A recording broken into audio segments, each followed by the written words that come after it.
নমস্কার, গুরু কৃপাহি কেবলাম। আমি অধ্যাপক ডক্টর শ্রী সুনীল শাস্ত্রী। আজ আমি দশমভাবে বুধ গ্রহ থাকলে জাতক জাতিকাদের কী প্রভাব হয় সেই নিয়ে বিস্তারিত আলোচনা করছি। দশম ভাবকে আমরা কর্মভাব বলি বা 10th হাউস। এই 10th হাউসে এইসব জাতক জাতিকাদের তুলনামূলকভাবে পড়াশোনা খুব ভালো হয়। এইসব জাতক জাতিকাদের তুলনামূলকভাবে পড়াশোনা খুব ভালো হয়। বুধ পড়াশোনার কারক গ্রহ ও দশম ভাব হচ্ছে কেন্দ্রস্থান হিসাবে সব থেকে পাওয়ারফুল ভাব। দশম ভাব হচ্ছে কেন্দ্রস্থান। এই কেন্দ্রস্থানকে আমরা খুব পাওয়ারফুল ভাব বলে বিচার করি।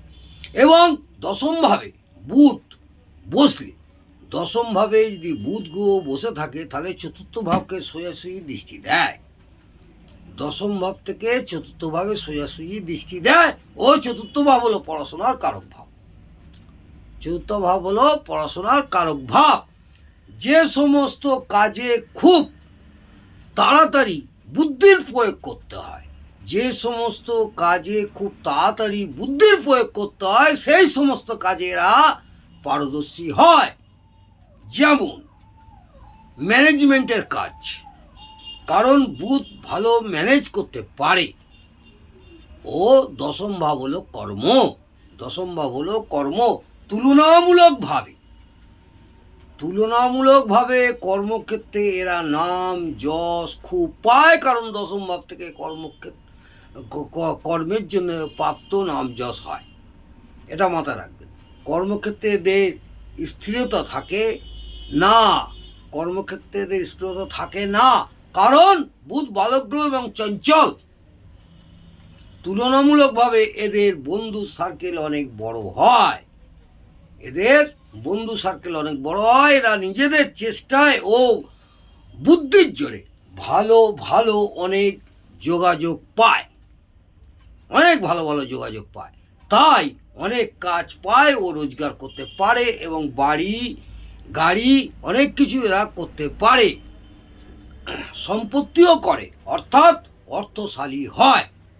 এইসব জাতক জাতিরা অর্থশালী হয়, কারণ ন্যাচারাল জুডিয়াক অনুযায়ী বুধ তৃতীয় ভাবের অধিপতি।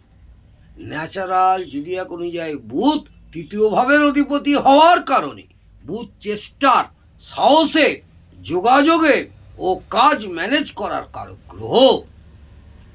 এবং বুধ কর্মের কারক গ্রহ। বুধ হচ্ছে কর্মের কারক গ্রহ, এটা মাথায় রাখবেন। কারণ ন্যাচারাল জুডিয়াক অনুযায়ী বুধ ষষ্ঠ ভাবের অধিপতি এবং ষষ্ঠ ভাব সোম নির্দেশ করে। ষষ্ঠ ভাব আমাদের সোম নির্দেশ করে। এদের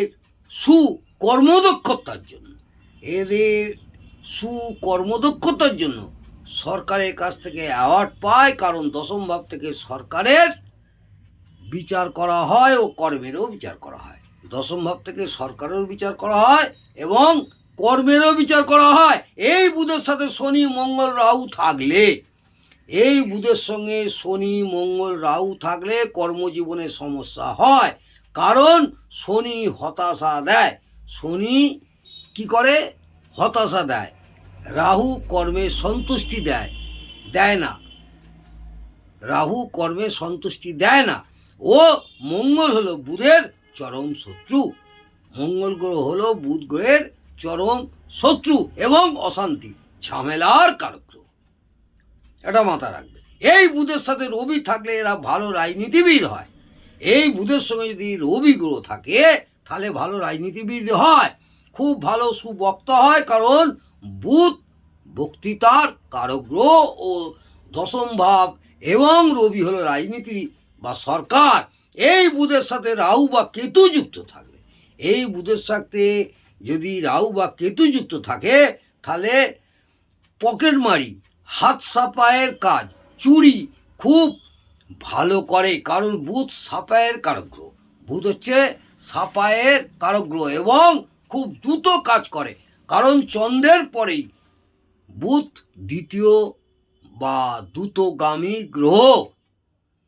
এরা স্বাধীনভাবে কর্মের থেকে বেশি অপরের অধীনে কর্ম করে। এইসব জাতক জাতিকা স্বাধীন বিজনেস করা বা স্বাধীনের থেকে হ্যাঁ পরের কাছে কর্ম করতে বেশি ভালোবাসে বা পরের অধীনে কর্ম করে, কারণ বুধ বালক গ্রহ, তাই ঠিক এক বালকের মতোই তার পরিচালনার জন্য কারোর অধীনস্থ দরকার হয়। এটা মাথায় রাখবেন। এই বুধ শুভ হলে, এই বুধ যদি শুভ হয় তাহলে সমাজে খুব মান্য ব্যক্তি হয়। এরা গণিত শাস্ত্রের শিক্ষকও হয়। এইসব জাতক জাতিকারা গণিত শাস্ত্রের শিক্ষকও হয়, উকিলের কাজ, কূটনীতিবিদ হিসাবে ভালো নাম যশ অর্জন করে। এরা খুব ভালো পাবলিকেশনেরও কাজ করে, বিভিন্ন ধরনের বই লিখতে পারদর্শীও হয়, কারণ বুধ লেখালেখি ও ছাপাখানারও কারক গ্রহ। এরা খুব ভালো অ্যাকাউন্টেন্টও হয়। এই বুধ যদি পাপদৃষ্ট, পাপপীড়িত, পাপ মধ্যগত বা বাদক স্থানে থাকে বা দুস্থানগত বা দুস্থানপতিও হয় বা বাদকপতি হয়, নিচস্থ বা নাশস্থ হয়, অশুভ অ্যাসপেক্টে থাকে, ষোড়শবর্গে বল কম পায়, তখন সমস্ত শুভত্বের পার্সেন্টেজ কমবে। এটা মাথায় রাখতে হবে। শুভত্ব অনেকটাই কমে যাবে, অর্থাৎ উপরিউক্ত ফলগুলি কতটা কার্যকর হবে সেটা বুধের শুভত্ব অশুভত্বের উপরে নির্ভর করছে। আজ আমি দশমভাবে অর্থাৎ 10th হাউসে বুধ গ্রহ থাকলে জাতক জাতিকাদের কী প্রভাব হয় সেই সম্পর্কে আলোচনা করলাম। বিগত কয়েকদিন আগে আপনাদের লগ্ন থেকে নবম ভাব পর্যন্ত আলোচনা করেছি। এই আগামী দিনে আপনাদের একাদশ ভাব নিয়ে বলবো বুধ গ্রহ কী কী ফল হয়। যারা শিক্ষার্থী বা ছাত্রছাত্রীরা শিখছেন বা যারা প্র্যাকটিস করছেন, আশা করব তাদের এই ভিডিওটি অনেকটাই উপকারে লাগবে। নমস্কার, জয় মা তারা। ভালো থাকুন, সুস্থ থাকুন, আনন্দে থাকুন।